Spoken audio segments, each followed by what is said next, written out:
Në netët e Ramazanit ku besimtarët niseshin drejt xhamive për namazin e teravive, një grup i madh qëndronte deri vonë duke dëgjuar recitimin e plotë të surës Yasin. Ndërsa ezani i natës vdiste në rrugë brenda xhamisë, heshtja merrte formën e recitimit. Dhe çdo Yasin që binte në ajër dukej se hapte një portë drejt mëshirës hyjnore. Pasi përfundonte recitimi, imami qëndronte për një moment heshtje dhe pastaj përsëritje lutjen: O Allah, na fal, na shëro, na falni dhe na jep mirësi në me këmbësin tonë. Dhe prania e seçmurës së surës Yasin kthente çdo zemër në një tempull të heshtjes, ku vetëm ky zë hyjnor kishte fuqi të përbënte qetësinë e plotë. Në Kufë dhe Basra, komunitetet muslimane filluan të zbatojnë recitimin e surës Yasin në formë dhikri. Disa brohorisnin vargun, disa e përsërisnin në heshtje me zonin e zemrës dhe disa sforcoheshin për t'i ndarë metafozat ose për të shpjeguar zanafillën e fjalëve. Në ambiente, ajo sure ishte bërë një instrument meditimi, përsëritej për orë të tëra me çdo varg që sillte një refuzim të botës së përkohshme dhe një përqendrim drejt përjetësisë. Në disa thirrje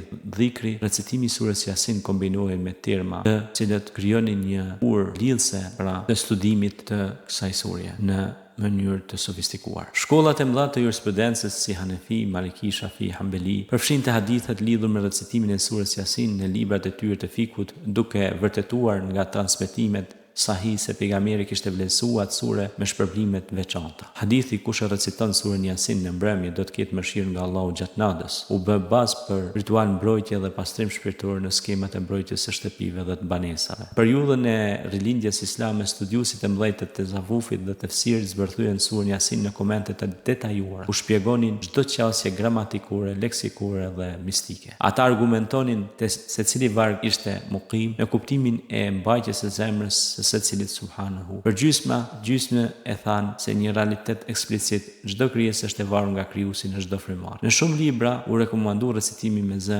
të ulët dhe për kushtim të plotë, si një mënyrë për të hyrë në një dialog të heshtur me krijuesin, larg çdo përqendrimi të rilindur nga zhurmat e botës. Njeriu i zakonshëm kur mblidhej shpesh recitonte surën Yasin pas namazit të natës, në vend se të qëndronte zgjuar me biseda të kota.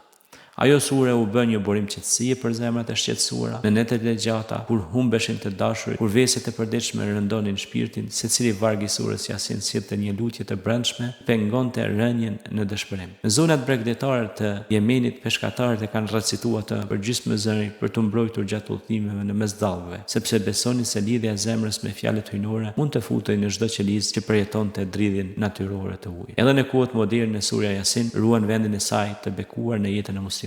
Sigurohet të jetë në mushafet e të rinjve që mbarojnë studimet fillore të Kuranit. Mbahet me shumë respekt në rastin e ngushëllimit dhe recitohet para çdo varrimi. Për tu dhënë besimtarëve se shpërblimi dhe falja e Allahut do jenë pjesë e përjetësisë së tyre. Në çdo xhami, pavarësisht madhësisë, ato dy shkronja që përbëjnë titullin Yasin janë ndër ato që më së shpeshti fillojnë leximin e sureve kompletuese të natës. Kështu surja Yasin me origjinë e saj të thellë, Hesab al-Arqam dhe me reagime të ndryshme që në Mekë, u shndrua në një rrugë besimit që lidhet e brezat e sahabëve me çdo musliman në botë. Nga nata e parë e shpalljes së ditë zëri heshtur i lutjeve të natës në xhamitë e kohës së sotme, ajo përmbledh thelbin e Kuranit, hetimet hyjnore, tregimet historike, mrekullitë e krijimit, paralajmërimet për ditën e gjykimit dhe mëshirën e pafund të Allahut. Çdo recitues përjeton atë si një mesazh të gjallë, një ftesë të vazhdueshme për të reflektuar mbi fuqinë e fjalës hyjnore dhe për të ruajtur besimin si një thesar të çmuar që nuk shuhet kurrë. Në çdo zemër muslimane Yasin mbetet hapja e një turi